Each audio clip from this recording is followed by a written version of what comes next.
This is supposed to be a fun day that brings us all closer together, but in the past few years, I've noticed it trending in the opposite direction. This is about the surveillance system I set up in your apartment. Sleep, you ugly morons. No, but it is now. All right, look, the point is, this year when we team up, there will be no betrayals. Because at the end of the day, we're all friends, and we love each other, and also, you'll be handcuffed to your partner. If you undo them, you lose.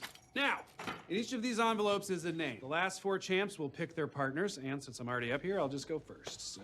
Nope. I can't believe the 2 strongest competitors got partnered up. We're a dream team. Like in the 1992 Summer Olympics. Okay, I know you're not talking about basketball, so just tell me what weird sport you think the dream team was from. Sport? I'm talking about the opening ceremonies. Agnes Balza and Alfredo Kraus singing back-to-back arias? Wonderful, yes, we are just like Agnes and Alfredo, all thanks to me. Opposed to me. I won that year. You ended up with a modified version of the cummerbund, and you only got that because you slept your way into it. Sorry, sir, that no one here wants to bone you, you dusty old skeleton. Whoa! Okay, so this segs me nicely into my next point. I have... Geppetto.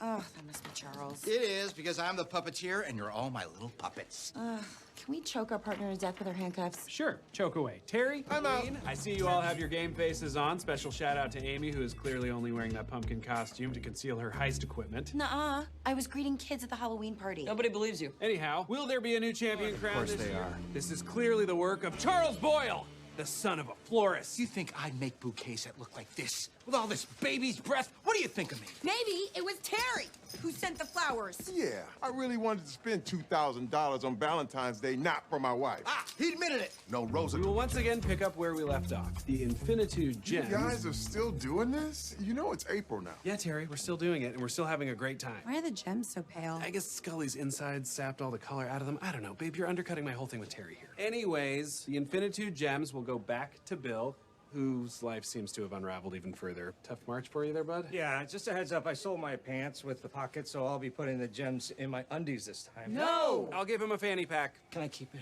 This could be just what I need to turn my life around. Yeah, Bill, you can keep the fanny pack. I don't have to do anything for it, do I? Because I will, if you ask. I'll do anything. Even... What's that supposed to represent? No one. Hello everyone, my name is Abdul Manaf bin Mahmud. Alongside me is my partner. And I'm the second speaker, one Muhammad Izzat berwarna Ahmad. For our video critique assignment, we will be presenting an episode from the series Brooklyn Nine-Nine, specifically from Season 7, Episode 11. The name of the episode is Valoista. Synopsis of video excerpt. Back in October, Jake leads a discussion on the annual Halloween Heist event and whether this year a new champion will be crowned or if someone will repeat. Peralta himself is looking to be the first 3-time winner. He also talks about how the competition was initially a fun event for team building but has become cutthroat and intense with multiple double crosses. This year, the officers will compete on teams of 2 and will be handcuffed together to prevent any betrayals. The duos include Rosa and Scully, Charles and Amy, Holt and Jake. After winning last year, Terry retires so he can finish on top, leaving Hitchcock the odd man out. The prize is an authentic Russian knockoff of the Infinity Gauntlet. The Infinitude Gobbler is an exact replica of the one Taboo wore in the film, Adventure Boys. Its 3 Infinitude stones will be guarded by Boyle's doppelganger, Bill, who has become closely associated with the contest. The team who possesses the jewels at the end of the day wins. Critical Incident 1.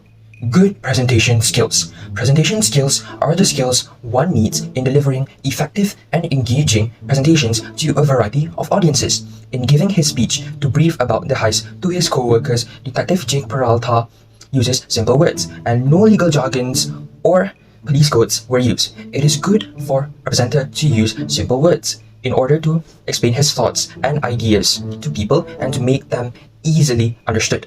Detective Jake Peralta was explaining the rules and regulations for the Halloween heist. Detective Peralta was confident when he was presenting. He did not stutter or hesitate. He seemed very sure of himself. Moving on to the effect of Detective Jake Peralta's good presentation skills, Detective Jake Peralta's way of presenting shows that less is actually more in delivering a presentation. The minds of his listeners are not overloaded with too many information. When he uses simple words and not use any legal jargons or code words, this will help the audience to remember and understand what he says better. His presentation is a conversational style of presenting, whereby he allows his co-workers to interject during his presentation as he entertains the questions asked by his co-workers. Other than that, he also acknowledges and responds back to the statements made by his co-workers. My recommendation would be it is important for a presenter to present ideas as economically and effectively as they possibly can, so that the audience would be able to retain and understand the information that the presenter is trying to convey a lot better. For critical incident number 2, I will be assessing on small talk. A few minutes into the heist, Captain Ray Holt and Detective Jake Peralta engaged in a small talk conversation. Captain Holt expressed that he couldn't believe that the two strongest competitors in the heist, which is themselves, were put together in the same team.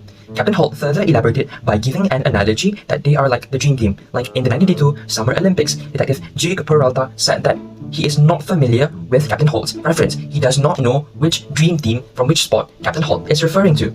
Captain Holt clarified that he is not referring to any sports team, but he is referencing to the dream team that consists of Agnes Baltzar and Alfredo Kraus, who sang back-to-back arias at the opening ceremony of the 1982 Summer Olympics. Detective Jake Peralta said in agreement that Captain Holt's analogy is wonderful, and that as a team, they are both like Agnes and Baltzar, all thanks to him. This is because Detective Jake Peralta rigged the envelopes so that they can be on the same team.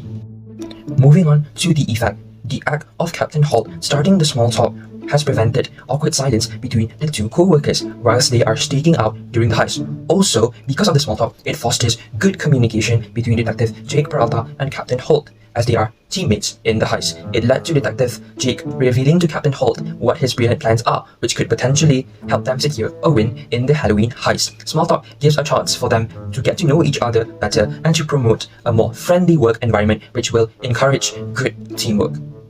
My recommendation from this critical incident is that fellow co-workers should engage in small talks, which helps to cultivate a closer and stronger bond with one another, and it helps to avoid awkward situations.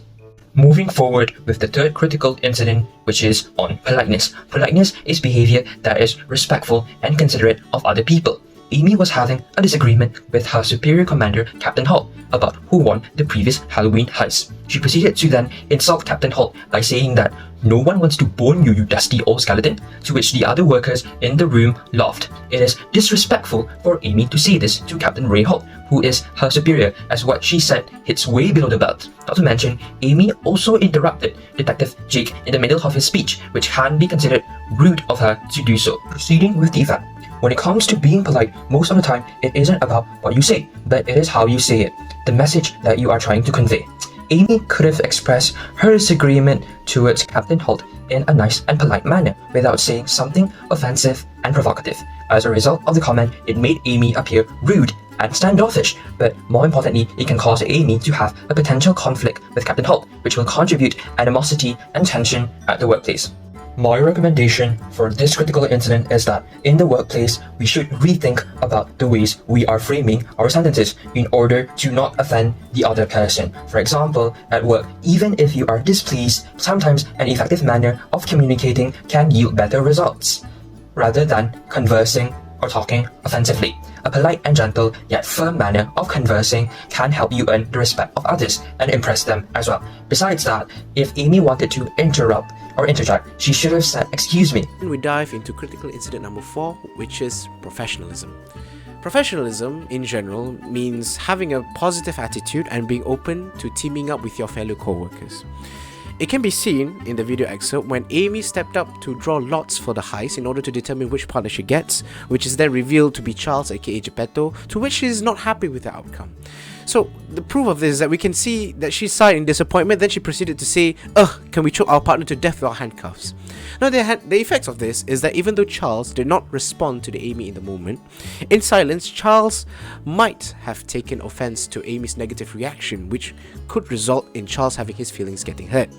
Now the recommendation for this is that Amy should have respected her co-workers and not say things that might be harmful to them, and she should have been more friendly and more positive towards Charles.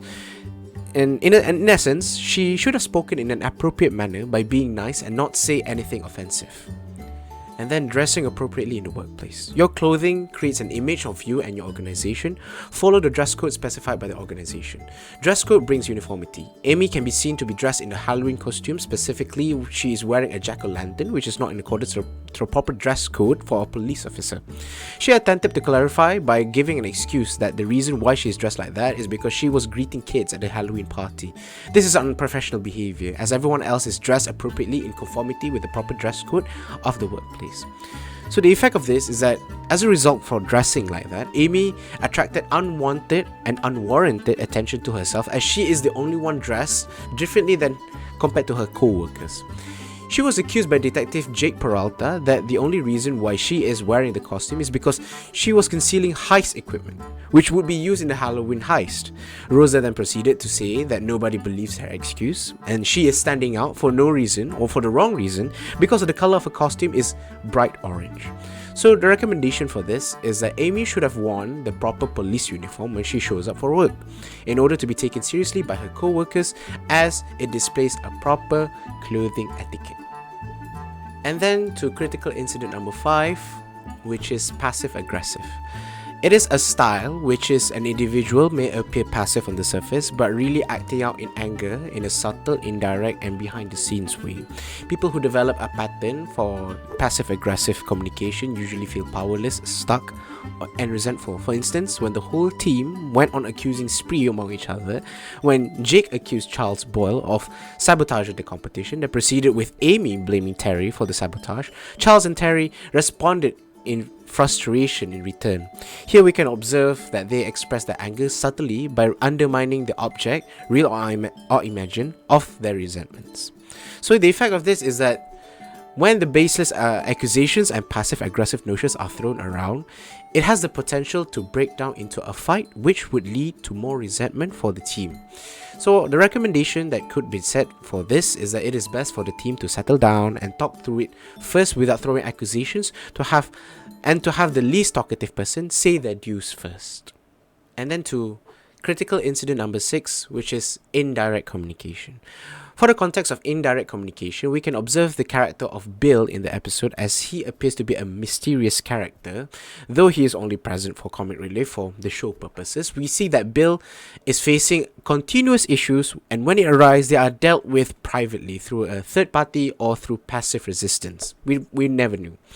Even though this does not directly represent the total cultural aspect of this form of communication, with the show being a comedy show and not a serious one, we can still say that Bill, one way or the other, still showcases the being of an indirect character who practices indirect communication with his misfortune in general.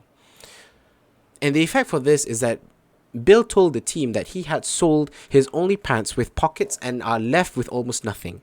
When offered a panty pack, he then proceeded to describe an act that is so obscene to describe his desperation to keep his life together. Now, the recommendation for this is that instead of breaking down, Bill should have asked for help to pull himself back off from whatever issues he was dealing with for the time being, and this would help to give himself a more coherent and confident look for the rest of his colleague for a better, more healthy, more harmonious workplace. In conclusion, there is a lot to be learned from this video excerpt in terms of professional and unprofessional behavior at the workplace. This video excerpt emphasizes the significance of small talk, communication style, good work ethic, and politeness. It can be summarized that all these facets of communication not only affects our relationship with others, but it also teaches us to communicate effectively.